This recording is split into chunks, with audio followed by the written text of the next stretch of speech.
Hello friends, நம்மளோட terrace கார்டனில் நம்ம தண்ணி ஊற்றுவோம். அது மூலயமா ஃப்ளோர் வந்து அஃபெக்ட் ஆகாமல் இருக்கணும், அதுலேயே வந்து தங்கி இருந்து அஃபெக்ட் ஆகாமல் இருக்கணும். இந்த மாதிரி ஸ்டாண்ட்ஸ் வந்து நம்ம யூஸ் பண்ணலாம். So plastic or metal stand வந்து நீங்கள் ட்ரை பண்ணி பாருங்கள். நான் வந்து மீஷோவில் வந்து ஆர்டர் போட்டு இது வாங்கியிருந்தேன்.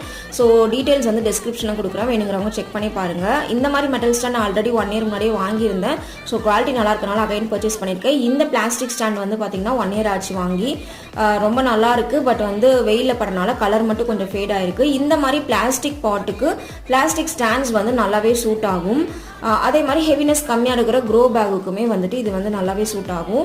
மெட்டல் ஸ்டாண்டு வந்து பார்த்தீங்க அப்படின்னா இந்த மாதிரி பிளாஸ்டிக் பாட் ஆகட்டும், இல்லை வந்து ஹெவியாக இருக்கிற மண் தொட்டிகள் ஆகட்டும், இல்லை ஹெவியாக வந்து மண்ணெல்லாம் போட்டு இருக்கிற க்ரோ பேக் ஆகட்டும், எல்லாத்துக்குமே இந்த மெட்டல் ஸ்டாண்ட் வந்து சூட் ஆகுது. அந்தளவுக்கு பெருசாக தண்ணி பட்டு துருவும் பிடிக்கல, ரொம்பவே வந்துட்டு நல்லா இருக்குது. ஸோ இந்த மாதிரி நிறையா டிப்ஸ் தெரிஞ்சுக்க நம்மளோட சேனலை ஃபாலோ பண்ணுங்கள்.